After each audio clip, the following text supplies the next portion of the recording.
Hi friends, welcome to my channel. இன்றைக்கி என்னுடைய சேனலில் மார்னிங் பிரேக்ஃபாஸ்ட் ரெசிபி தாங்க பார்க்க போகிறீங்க. நான் வந்து பூரி செய்யலான்ட்டு பசங்க இன்றைக்கி வீட்டில் இருக்காங்க, லீவ் அவங்களுக்கு.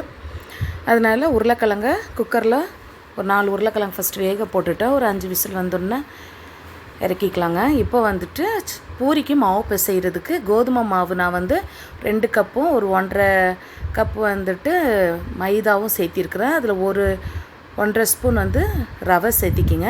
ஒரு 1/2 ஸ்பூன் சுகரும் ஒரு 1/4 ஸ்பூன் உப்பு சேர்த்திட்டு தண்ணி ஊற்றி மாவை நல்லா கட்டியாக பிசைஞ்சிக்கலாங்க.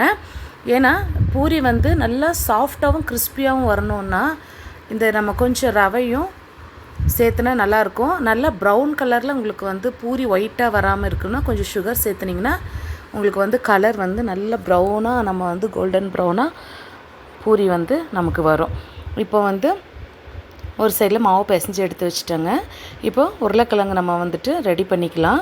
ஒரு கடாயில் கொஞ்சமாக எண்ணெய் ஊற்றிக்கிங்க. எண்ணெய் நல்லா சூடான உடனே அது வந்து கடுகு, கொஞ்சம் சோம்பு போட்டுக்குங்க. அதுக்கப்புறம் கட் பண்ணி வச்சுருக்க பெரிய வெங்காயம், கொஞ்சம் பச்சை மிளகா, கருவேப்பிலை, ஒரு சின்ன துண்டு இஞ்சி பொடிசாக கட் பண்ணி சேர்த்திருக்கிறேன்.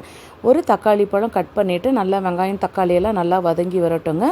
அந்தளவுக்கு நல்லா வதக்கிக்கலாம். இப்போது கொஞ்சமாக உப்பு சேர்த்திக்கிங்க. வெங்காயம் தக்காளி வதங்குறதுக்கு கொஞ்சமாக உப்பு சேர்த்திட்டு கொஞ்சம் மஞ்சள் தூள், கொஞ்சம் பெருங்காயம் தூள். ஏன்னா உருளைக்கிழங்கு நம்ம சேர்த்துறதுனால நம்ம கொஞ்சம் இஞ்சி போட்டிருந்தாலுமே கொஞ்சமாக பெருங்காயம் போட்டுக்கிறது நல்லது. இப்போ அதை நல்லா மிக்ஸ் பண்ணி விட்டுட்டேங்க. இப்போது உருளைக்கிழங்கு நல்லா வெந்துருச்சு. தோலெல்லாம் எடுத்துட்டு அதை தோல் எடுத்துட்டு அதில் போட்டு கொஞ்சம் ஸ்மாஷ் பண்ணி விட்டுட்டாங்க. நல்லா மிக்ஸ் பண்ணிவிட்டு ஒரு 1.5 டம்ளர் தண்ணி ஊற்றிட்டு திருப்பி வந்துட்டு ஒரு 2 நிமிஷம் இப்படி கொதிக்க வைங்க. நல்லா கொஞ்சம் கட்டியாக வந்த உடனே ஆஃப் பண்ணிக்கலாங்க.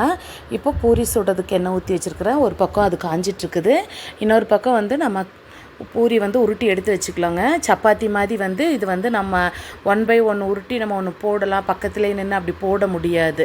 நான்